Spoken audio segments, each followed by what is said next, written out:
Welcome to Sarhad Yunani Tibia Medical College.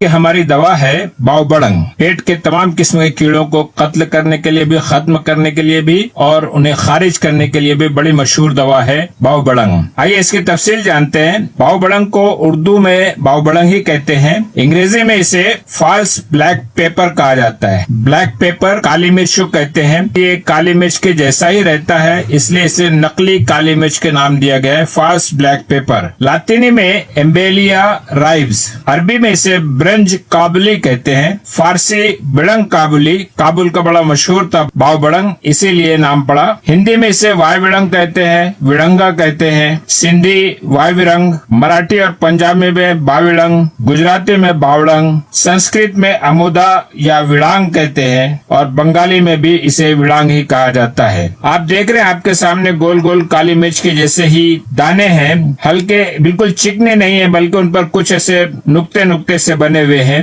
इसकी तफसीली माहियत जानेंगे। बावबड़ंग का पौधा अब कामयाब नबाती दवा है। कामयाब नबाती दवा इंडेंजर्ड स्पेसिस कहते हैं कि अब ये दुनिया में बहुत कम हुई जा रही है। बावबड़ंग बड़ी झाड़ी जैसा पौधा है, एक बड़ी सी झाड़ी जैसा होता है जो कभी बेल की तरह, हालांकि ये बेल नुमा ही रहता है, बेल की तरह आसपास के दरख्तों पर चढ़ जाती है। यह आपके सामने बावबड़ंग का पौधा, आप खुद ही देख रहे हैं कि उसकी टहनियां जो है वो नीचे की तरफ झुकी हुई है, सारी टहनियां नीचे की तरफ झुकी हुई है। मतलब ये झाड़ी जैसा तना ऊपर की तरफ नहीं बढ़ता है, बल्कि बोझ संभाल नहीं पाता और झुक जाता है। शाखें लचकदार, गोल गोल, पतली होती हैं। मजबूत सहारा ना मिलने की सूरत में ये नीचे लटक जाती हैं, जैसा कि आप बाएं जानिब देख रहे हैं। ये आपके दरख्त पे चढ़ा हुआ बावबड़ंग का पौधा है जो बेलनुमा है, बहुत ऊपर तक नहीं जा पाता। बावबड़ंग की कई किस्म होती है, लेकिन छोटे दानों वाला, कम सियाह और कम खुरदुरा और जो तल्ख होता है वही सबसे बेहतर माना जाता है, ऐसा शेखुर रईस बू अली सीना का कहना है।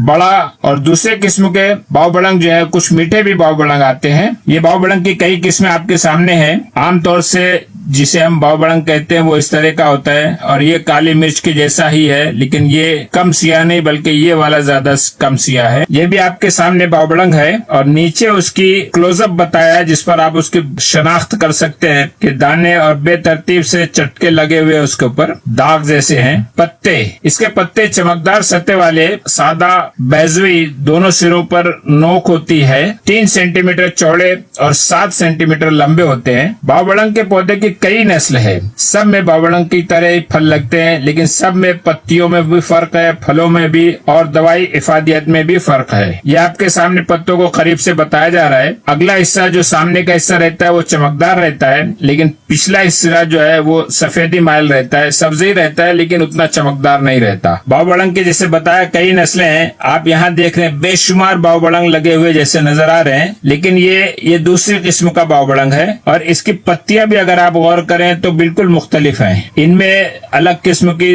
रगें हैं हर पत्ते में, जबकि आपको बावबड़ंग का पत्ता आपने देखा बिल्कुल चमकदार और सीधा साधा, उसमें न कोई वाज़ेह धारियां होती हैं, लेकिन ये दूसरी किस्म में बहुत धारियां हैं। एक और किस्म है, ये आपके सामने दिख रहा है, इसमें भी आप देख रहे हैं धारियां हैं बहुत सारी। ये अलग अलग किस्म के बावबड़ंग है। इसमें एक और खास बात है कि इस किस्म के बावबड़ंग में जो बावबड़ंग लगते हैं वो सुर्ख रंग के होते हैं, जो बाद में ब्राउन या सियाह हो जाते हैं। इसके फूल छोटे छोटे सब्ज सफेद रोएदार फूल होते हैं, 5 पंखड़ियों वाले, ये आप यहाँ देख सकते हैं और इन पर जो रोए हैं वो भी आप महसूस कर सकते हैं। बहुत सारे फूल छोटी छोटी बारीक डंडियों के जरिए तने से निकली हुई एक अलग टहनी में लगते हैं, यानी फूलों की जो टहनी रहती है वो बिल्कुल अलग रहती है। ये आप देख रहे हैं, ये टहनी है और सिर्फ फूल ही फूल इस पर नजर आ रहे हैं आपको। जिस टहनी पर फूल लगते हैं उस पर पत्ते नहीं लगते, फल। जब यही फूलों की जगह इन्हीं डंडियों पर छोटे छोटे गोल सब्ज सफेद काली मिर्च से मुशाबे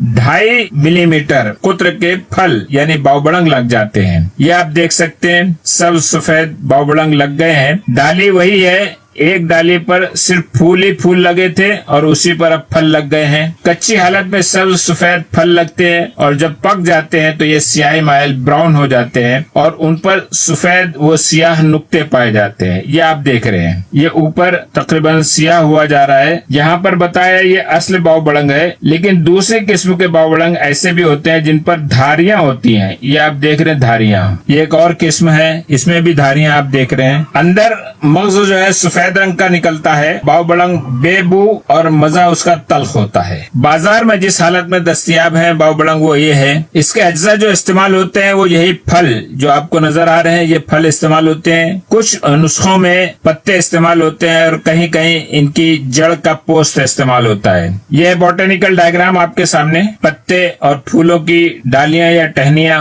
انڈو پاک میں آندھرا پردیش, کیرلا, مہاراشٹر, اڑیسہ, تامل ناڈو, ان مقامات پر شمالی نئی جنوبی ہند میں قدرتاً اگ جاتا ہے. لیکن دنیا کے لیے خاص نقشہ ہے آپ کے سامنے. انڈیا, پاکستان میں نہیں ملتا.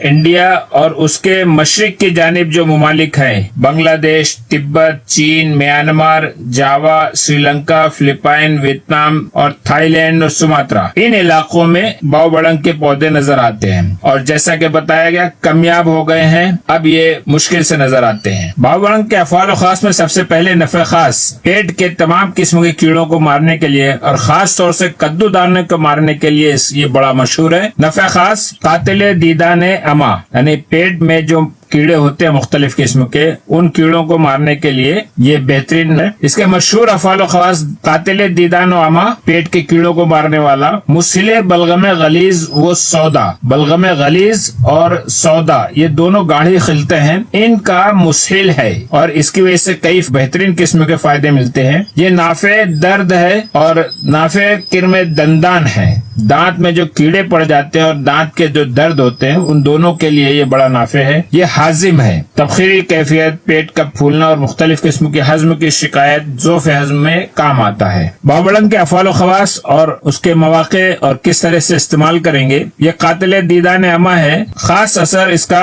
کدو دانوں پر دیکھا گیا ہے جسے ابو القرا کہتے ہیں. ٹیپ ورم کیسے استعمال کریں گے. باؤ بڑنگ کے صفوف کو دہی یا چھاچھ کے ہمراہ استعمال کریں گے, یا پھر بچوں کو اگر استعمال کرنا ہے تو شہد کے ساتھ اسے ملا لیں اور چٹائیں. اس سے تمام قسم کے دیدان ختم ہو جاتے ہیں اور خارج بھی ہو جاتے ہیں, اور خاص طور سے حب القرا جس کا نکلنا بڑا مشکل ہوتا ہے وہ بھی باؤ بڑنگ سے خارج ہو جاتا ہے. یہ مسل بلغم غلیظ وہ سودا ہے. خاص طور سے وجوہ المفاصل مادی اور پرانے قسم کا جو وجوہ المفاصل ہوگا اس میں یہ بڑا فائدہ کرتا ہے, کیونکہ وہ اس کی وجہ جو ہے عام طور سے بلغم غلیظ اور سودا ہوتا ہے, اور اس کا خاص ذکر کتابوں میں ملتا ہے. استعمال کا طریقہ وہی, دہی یا چھاچھ کے ہمراہ اس کا صفوف استعمال کریں یا اس کا جوشاندہ بنا کر بھی پلا سکتے ہیں. نافع درد وہ کرم دنداں, اگر دانتوں میں کیڑی پڑ جائے یا اس کی تکلیف ہو, دانتوں میں درد ہو, تو اس وقت جوشاندے سے کلی کراتے ہیں, گرگرا کرائیں. دانت میں جو کیڑی پڑی ہے وہ بھی ختم ہو جائے گی اور درد میں بھی آرام ہو جائے گا. یہ ہاضم ہے, خاص طور سے بچوں کے ذوف ہضم کے لیے. سوء ہضم, بد ہضمی کی شکایت ہو, کیسے استعمال کریں گے.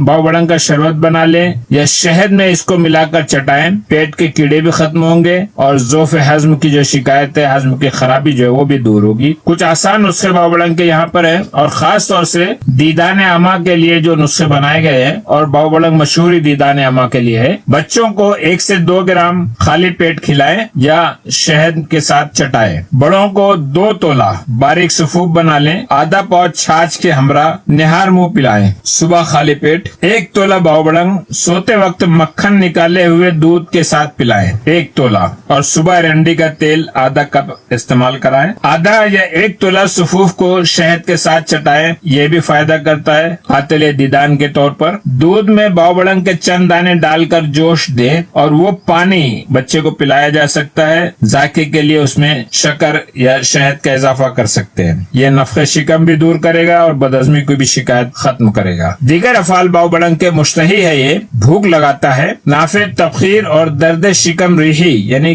पेट में गैसेस की वजह से, रीह की वजह से जो दर्द होता है उसको आराम देता है, और अफारापन जो पेट फूल जाता है उसे भी दूर करता है। ये जाली है, जाली से मुराद ये कि ये निखार लाता है। जिल्द के लिए मुख्तलिफ किस्म के ज़िमात बनाए जा सकते हैं, लोशन बनाए जा सकते हैं, इससे दाग धब्बों को दूर करता है। नाफे इंशिकाक लब है, होंठ अगर फट जाए तो भी फायदा करता है। नाफे बवासीर है, बवासीर की शिकायत के लिए भी आरामदेह है। मुजफ्फिफ़े कुरू है, जख्मों को खुश्क कर देता है, उनको भर लाता है, उनकी जो गीलापन रहता है उसको दूर करता है। नाफे वर्म हलक है, हलक की जो तकलीफ है, सूजन है, उसे आराम देता है। मुश्तही होने की ऐसे से भूख की कमी में और नफके शिकम और पेट का दर्द हो तो उसके लिए इसका या तो जोशानदा इस्तेमाल करें, शरबत, सुफूफ, और बच्चों को इसके जोश में दूध के अमरा भी दे सकते हैं और सादा भी पिला सकते हैं। जाली होने की हैसियत से मुख्तलिफ जिल्दी अमराज में इस्तेमाल करते हैं। दांत, खारिश, खुजली और रंग को निखारने के लिए इसका लेप किया जाता है। ज़िमात बनाते हैं बाव बड़ंग से। नाफे इंशिकाक लब यानी होंठ अगर फट रहे हो, ऐसी कोई शिकायत है, खुशी बहुत है, ऐसी सूरत में आप इसके दानों का झाग बना लें, उसको फेंट लें खूब। वो झाग जो है आप होंठों पर लगाएं, खुश्की है और जो होंठ फट रहे हैं ये दूर हो जाएगा। मुजफ्फिफ़े कुरू होने की हैसियत से तमाम किस्म के जख्मों में, चाहे वो नए हो, पुराने हो, गीले हो, हर किस्म के जख्मों में इसका ज़िमात लगाया जाता है और इसका पाउडर बनाकर उसे जरूरन यानी पाउडर की शक्ल में इस्तेमाल कर सकते हैं, यानी मुकाम पर, जख्म के मुकाम पर उसको छिड़क सकते हैं। जख्म सूख जाएंगे, जल्द भर आएंगे। नाफे बवासीर होने की हैसियत से इसका जोशानदा पिलाते हैं और सुफूफ देते हैं। और वर्म हलक, हलक का वर्म हो, सोजिश हो, बातुस्सौत हो, आवाज बैठ गई हो, खुश्क खांसी की शिकायत हो, इन सारी तकलीफों में इसका इस्तेमाल किया जाता है। और तरीका बाव बड़ंग की कोपल को, जो ताजा ताजा कोपले हैं, उसकी फूल की भी कोपले हैं या पत्तियां निकल रहे हैं, तो इन कोपलों को सौंठ के हमरा पानी में उबाल लें और नीम गर्म उससे गरगरा करें, कुल्ली करें। शरबत भी पिलाया जा सकता है, शहद में मिलाकर चटा भी सकते हैं और जोशानदा भी पिलाते हैं। नाफे वर्म हलक है। इसका मिजाज गर्म खुश्क दर्जे दुवम बताया गया है। अबू सहल मसीही साहब ने इसका दर्जे सुवम बताया है। मिकदार खुराक 7 से 10 माशा। इसकी मुजर्रत जो है अमा के लिए है, लेकिन इसकी इस्लाह की जा सकती है अमा की तकलीफ के लिए, और वो है या तो इसमें कतीरा शामिल कर ले या मस्तगी शामिल कर ले। अगर बाव बड़ंग ना मिले तो बदल के तौर पर तुरमुस और कमेला जो है वो इस्तेमाल किया जा सकता है। मुरक्कबात के लिए बाजार में मिल जाती हैं हब्बे दीदान और इतिरफल दीदान, और काफी मुस्तअमल है हुक्मा के नजदीक। जो चीजें इसमें फाइटो कॉन्स्टिट्यूएंट्स मिले हैं वो आपके सामने हैं। बहुत सारे फेनोलिक कंपाउंड्स हैं, क्विनोन डेरिवेटिव्स हैं, एम्बेलिन है, एम्बेलिनॉल, एम्बेलिरियाबिल, एम्बेलियोल, विलांगिन, फ्लेवोनॉइड्स में क्वेरसीटॉल, बहुत सारे अल्कलॉइड, स्टेरॉइड और अदर कॉन्स्टिट्यूएंट्स मिले हैं, टैनिन्स हैं, फैटी एसिड्स हैं, रेजिनॉइड्स हैं। इसकी जो तस्दीकात हो गई है, अब ये सारे एक्शन जो है ये बाव बड़ंग के तहकीक के जरिए साबित हो चुके हैं, बल्कि इसमें ऐसे भी इफेक्ट भी मिलेंगे जिनका जिक्र हमारे पुराने हुक्मा और तिब्बा ने नहीं किया है, लेकिन नई तहकीक की रोशनी में इन सारी चीजों की तस्दीक हुई जा रही है। मसलन एंटी डायबिटिक है, ये डायबिटीज में भी काम करता है, एंटी फंगल है, फंगल इन्फेक्शन को दूर करता है, न्यूरो प्रोटेक्टिव है, आसाब को तक़वियत देता है, एंटी कन्वर्जेंट है, मिर्गी में बहुत फायदा करता है, एंटी डिप्रेसेंट है, अगर टेंशन है, स्ट्रेस बहुत ज्यादा है, ऐसी सूरत में भी इसका इस्तेमाल जो है वो एंटी डिप्रेशन इफेक्ट लाया है। एंटी साइकोटिक भी एक नफ्सियाती किस्म का मर्ज है। ये सारी तीनों चीजें जो है नफ्सियात से ताल्लुक रखती है। एंटी वायरल है, वायरस को भी दूर करता है, एंटी प्रोलिफरेटिव है, कैंसर और सरतान के लिए भी दूर करता है। एंटी ऑक्सीडेंट है, थकन से होने वाले जो अमराज हमारे जिस्म में पनपने लगते हैं उनको दूर करता है। एंटी फर्टिलिटी है, यानी हमल नहीं ठहरने देता।